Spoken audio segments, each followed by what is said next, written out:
Form 7 कैसे भरें, इसके लिए क्या सावधानी रखें और कहाँ किस जानकारी को भरना है, यह आपको पता है, फिर भी यह वीडियो आप ज़रूर देखें।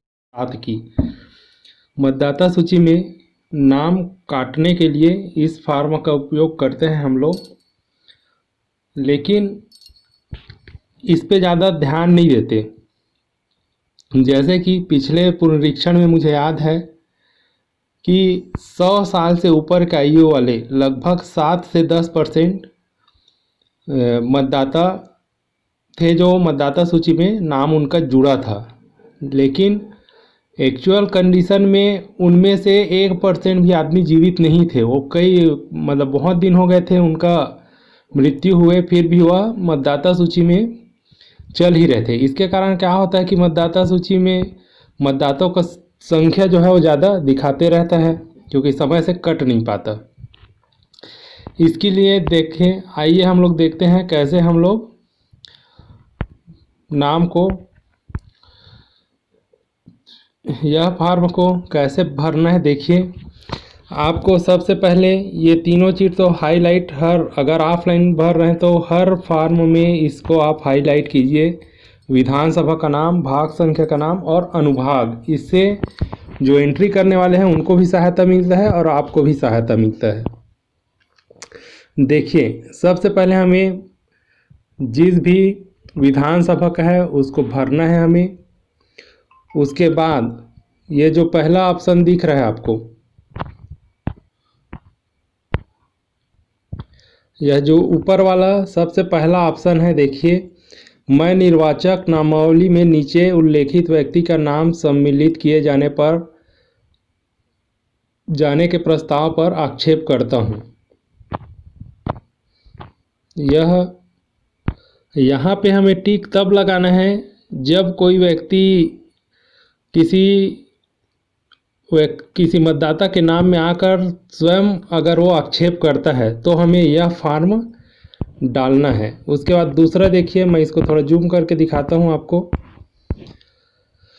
मैं निवेदन करता हूँ नीचे उल्लेखित व्यक्ति के नाम पर संबंधित प्रविष्टि को हटाया जाना आक्षेपित है। अगर कोई आके हमें सामान्य तरीका से उनका जितना भी डॉक्यूमेंट दे के अगर हटाना चाह रहा है तो ये वाले कॉलम में हमें टिक करना है इसमें। उसके बाद तीसरा ऑप्शन देखते हैं। अगर इसमें लिखा है मैं निवेदन करता हूं कि निर्वाचक नामावली से मुझसे संबंधित प्रविष्टि हटाई जानी चाहिए।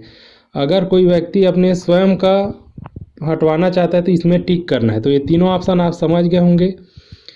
अगर कोई आक्षेप करता है किसी दूसरे के नाम में तो आपको पहला ऑप्शन में टिक करना है। अगर कोई घर का व्यक्ति आके सामान्य तरीका से वो नाम हटवाना चाहता है तो आप सेकंड में करेंगे।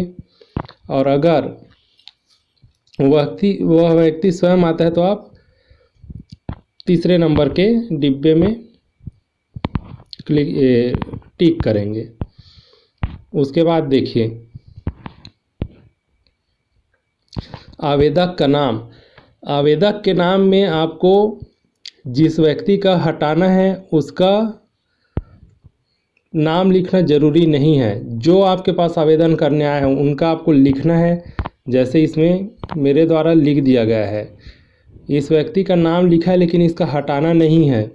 उसके बाद उपनाम लिखने के बाद आप देखिए उनका भाग संख्या, आपको भाग संख्या एंट्री करना है और क्रम संख्या एंट्री करना है। क्रम संख्या किसका एंट्री करना है? जो व्यक्ति आवेदक है उसका यहाँ पे एंट्री करना है और उसी का ईपिक नंबर यहाँ आपको लिखना है।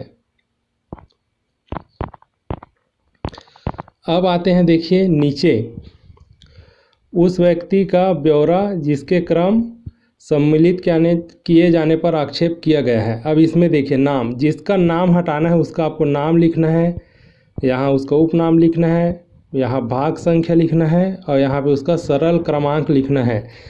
यहाँ पे आपको ध्यान देना है, बहुत लोगों का बीएलओ है, अभिहित है, वो लोग गलती यही करते हैं।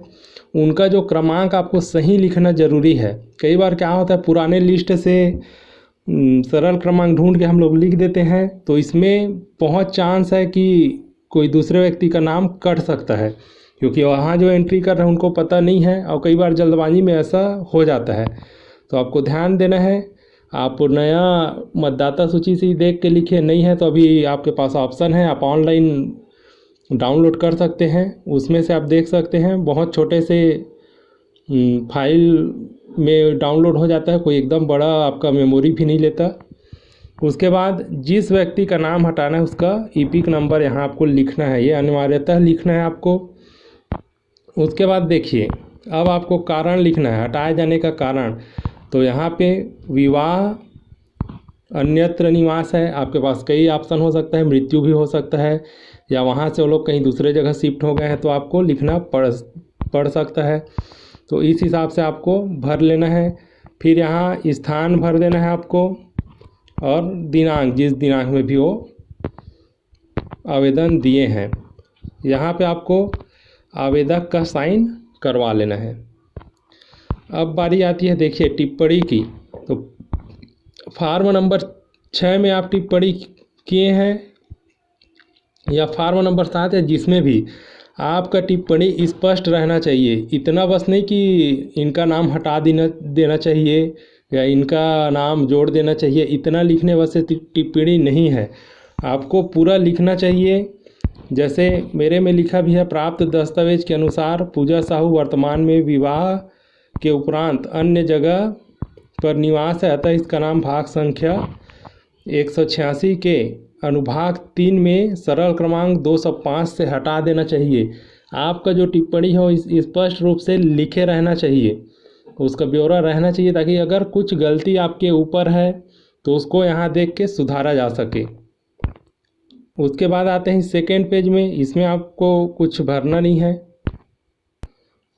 ये है लास्ट पेज फार्म 7 का, इसमें आप लोगों को जानकारी भर सकते हैं इसमें। तो यहाँ ध्यान रखें, फार्म 7 सबसे अलग है, इसमें जो जानकारी आता है उसमें जो आवेदन किया है उसका भरना पड़ता है। जैसे यहाँ देखिए, कटना यहाँ पूजा साहू का है, लेकिन आवेदन में मुकेश साहू का आएगा।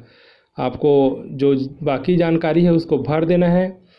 ये जानकारी हम लोग भर सकते हैं, और यहाँ पे पूजा साहू का आएगा।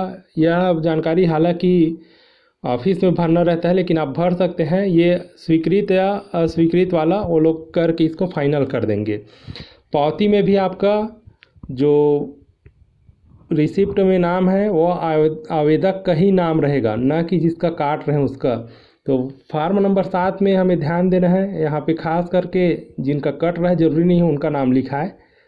क्योंकि आप सोचिए, अगर कोई आदमी का मृत्यु हो गया है और उनका फार्म आया है, तो क्या हम लोग रिसिप्ट मृत्यु वाले के नाम से करेंगे या कहीं भी लिखेंगे? मेरे ख्याल से और सही है, उनका लिखेंगे ही नहीं, जो आवेदन लाया है उसका लिखेंगे हम लोग। उसके बाद साक्ष्य में, इसमें आपको फार्म नंबर 7 में आपको जो डॉक्यूमेंट लेना है, क्योंकि कई बार फार्म नंबर 7 में चुनाव है या कुछ इस टाइम में ऑब्जेक्शन भी हो सकता है। तो आपको अगर मृत्यु हुआ है तो उनका मृत्यु प्रमाण पत्र, या अन्यत्र निवास है या शादी हुआ है तो उनका आप कुछ भी डॉक्यूमेंट ले लीजिए। जैसे शादी का कार्ड हो गया, या उनका अगर मैरिज सर्टिफिकेट बना है उसको आप लेके काट सकते हैं। और दूसरा, जो आवेदक है उसका अनिवार्यतः आप उनका EPIC card, voter ID card का फ़ोटो कापी इसमें अटैच करें, क्योंकि वह बहुत ज़रूरी है। धन्यवाद।